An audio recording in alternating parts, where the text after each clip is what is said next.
আসছিল ছোট্ট রিয়াসের শুভ জন্মদিন। যদিও জন্মদিনের অনুষ্ঠানটি ছিল সন্ধ্যাবেলায়, তবুও তোমাদের দাদা আমাদের টিমের সকল মেম্বারদেরকে নিয়ে সেখানে পৌঁছাবার জন্য ভোরবেলা গাড়ি ছেড়ে দিয়েছিল। অনুষ্ঠানটি হচ্ছিল কুটঘাট প্রদীপ সংঘ ক্লাবে।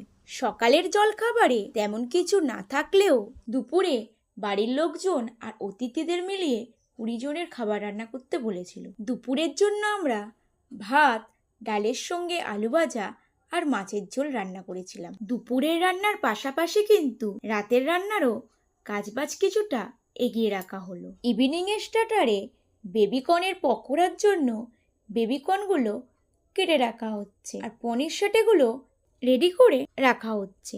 ভেজ পকোড়া, চিকেন পকোড়ার মশলাও আমাদের রেডি, তাই এখন সিঙ্গেল ফ্রাই করে রেখে দেওয়া হবে। এইদিকে অনেকটা বেলাও হয়ে গেছে, দুপুরেও সবাই খেতে বসে গেছে আর আমাদের মাছ মাংসও চলে এসেছে।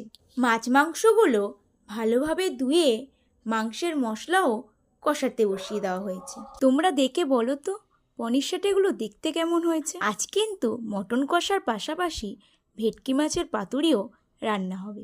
অভিজিৎ দা তারই ছেলের জন্মদিন উপলক্ষে এই প্রথমবার অর্ডারটি করলেও দাদা কিন্তু দ্বিতীয়বার আমাদের হাতে রান্না খাবে। এর আগে অফিস পিকনিকের কাজে গিয়ে দাদার সাথে আমাদের আলাপ হয়েছিল। সেখানকার মেনটেন্স আর খাবার দাবারগুলো দাদার খুব ভালো লেগেছিল, তাই দাদা আজকের 250 জন অতিথিদের আপ্যায়নের দায়িত্ব দিয়েছিল আমাদেরও। সন্ধে হতে হতে অতিথিদের কফির সাথে চিকেন পকোড়া, ভেজ পকোড়া, পনির সাটে, ফ্রেঞ্চ ফ্রাই করে দেওয়া হলো। ভাই কিন্তু জন্মদিনের কেকটাও কেটে ফেললো। ইভিনিংয়ের অনুষ্ঠান অনেক আগেই শুরু হয়েছে, এবার ম্যাজিক শো শুরু হলো।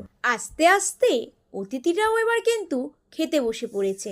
আজকের মেনু শুরু হলো স্যালাড, ফিশ ফ্রাইয়ের সাথে কাসন্দি, সাদা ভাত, নবরত্ন, আলু ভাজা। তারপরেই ছিল মটন কষা। যারা ভেজ খাবে তাদের জন্য ছিল নবরত্ন ডাল আর পনির বাটার মশলা। চাটনি, পাঁপড় ভাজার পরেই ছিল রসগোল্লা আর সন্দেশ। সবশেষে ছিল পান। দাদাভাই আর পরিবারের সবার সহযোগিতায় আজকের কাজটিও আমরা ভালোভাবে শেষ করলাম।